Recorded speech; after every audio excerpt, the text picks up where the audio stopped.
بەبێ بەشداری بەرپرسانی باڵای حکوومەت یادی کیمیایی بارانکردنی هەڵەبجە کرایەوە.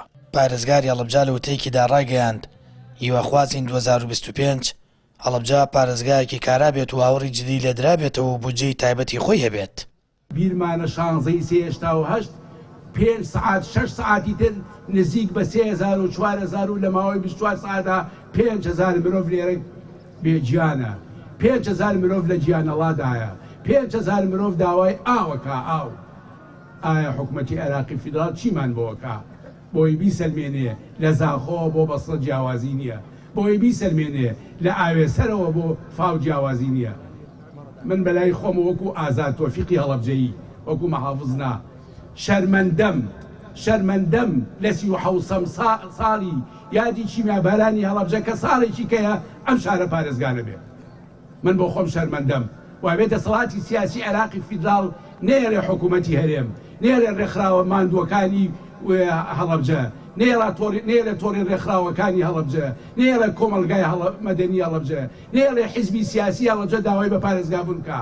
ئەبێ لە 37 ساڵی کیمیابارانی هەڵەبجە واتە لە 2025 هەڵەبجە پارێزگا بێ، کە هەڵەبجە پارێزگا بوو ئێمە بودجەی خۆمانە بێ. داوا لە حکوومەتی هەرێمی کوردستانەکەین و داوا لە حکوومەتی عێراقی وەکو میراتگری سەرەکی ڕژێمی پێشوو کە ئاوڕی جدی لە هەڵەبجە بدێتەوە بە سوپاسەوە هەندی هەنگاوەنداوە. بەڵام حکوومەتی هەرێم ئەمڕۆ زیاترە بێبی لەو کاتەوە هەڵەبجەیەکان لە خەمی یەکدەستەی یەکگوتاری دەسەڵاتی سیاسیان بۆیە ئەوانیش جارێکی کە حەقا بەو کاروچ خزمەتانی کە لە ساڵانی ڕابردووە کردویانە جارێکی کە بگەڕێنەوە و زیاتر و زیاتری بکەن.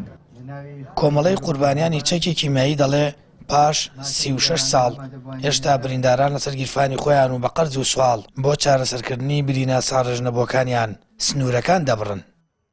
بریندارانی کیمیاباران لەو پڕی بێنازیدا گیان دەستپێرن، بە قەرز و کۆڵە و لەسەر گیرفانی خۆیان بە دوای چارەسەر داوێڵن و سنوورە بڕن. لە کاتێکا دەیان بەرپرس دەبینین کە لەسەر گیرفانیان میلەتە ڕەشوڕوتە ڕوو دەکەنە پێشکەوتوترین نەخۆشخانەکانی دنیا بۆ چارەسەر.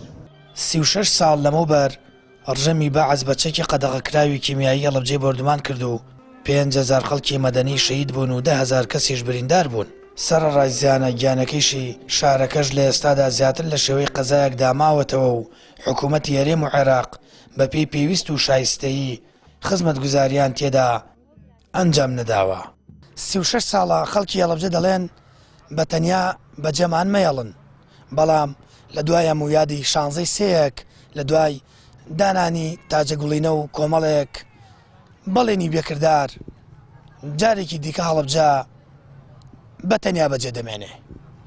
سامان فەتاح، کەناڵی ئاسمانی پەیام، هەڵەبجە.